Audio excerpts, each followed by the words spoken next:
সকাল থেকে মুষলধারে বৃষ্টি হচ্ছে। কি লিখতে পারি বা কি বলতে পারি?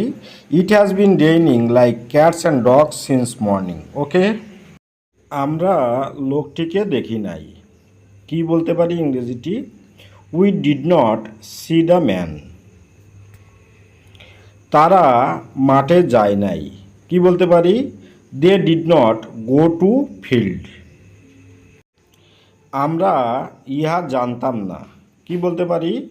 We did not know it. Okay, সে ঝগড়া করছিল না। কি বলতে পারি? He did not quarrel. Okay, সে গতকাল চিঠিটি লিখেছিল। কি লিখেছে ইংরেজিটি? He wrote the letter yesterday. গতকাল মানে অবশ্যই পাস্টকে বোঝাচ্ছে, ওই জন্য রাইটের প্রেজেন্ট ফর্ম লিখেছে কি রোড, আর ইয়েস্টারডে মানে গতকাল বোঝাচ্ছে, ওই জন্য এটা হলো পাস্ট ইনডিফিনাইট টেন্স। ওকে, ভারত দীর্ঘজীবী হোক, এটা হচ্ছে উইশ মানে মনের ইচ্ছা প্রকাশ করা হচ্ছে। ইংরেজিটি লিখেছি মে ইন্ডিয়া লিভ লং। ওকে, এটা অপটেটিভ সেন্টেন্স। শীতল একটি চাকরি খুঁজছে। আচ্ছা, ইংরেজিটি লিখেছি Sheetal is looking for a job. এখানে লুকিং ফর মানে হচ্ছে খোঁজা, আর দেখুন ইজ আর মূল ভার্বের সঙ্গে আইএনজি আছে, লুকিং আছে, তাহলে এটা হলো অবশ্যই প্রেজেন্ট কন্টিনিউয়াস টেন্স, আর জব মানে চাকরি। ওই জন্য সেন্টেন্সটা আমি লিখেছি Sheetal is looking for a job. Okay, Rima কাপড় ধুচ্ছে। Rima is washing cloth. তুমি আইন ভাঙছো। ইউ আর ব্রেকিং ল। আগামীকাল আমার কাকা আসবে।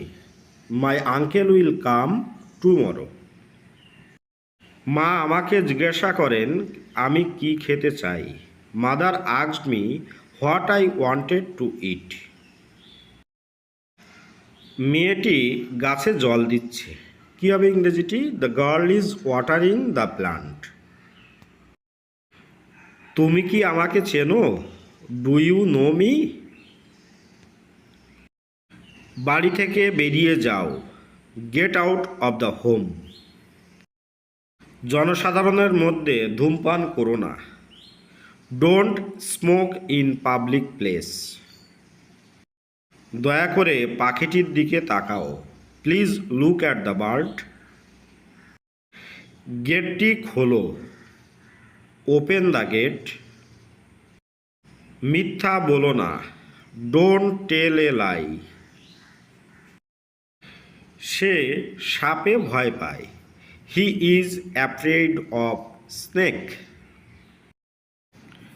আমার ভাই জ্বরে অসুস্থ। My brother is ill with fever. সে শহর থেকে গ্রামকে বেশি পছন্দ করে। কি হবে ইংরেজিটি? He prefers village to town. তেল জলের উপর ভাসে। Oil floats on water. এটা কিন্তু universal truth, scientific truth. Okay, আজ রথযাত্রা। ইংরেজিতে আমরা কি বলতে পারি? Today is Rathyatra. সে অবশ্যই সাধ্যমতো করবে। He may try best. তার বয়স 10-এর বেশি নয়।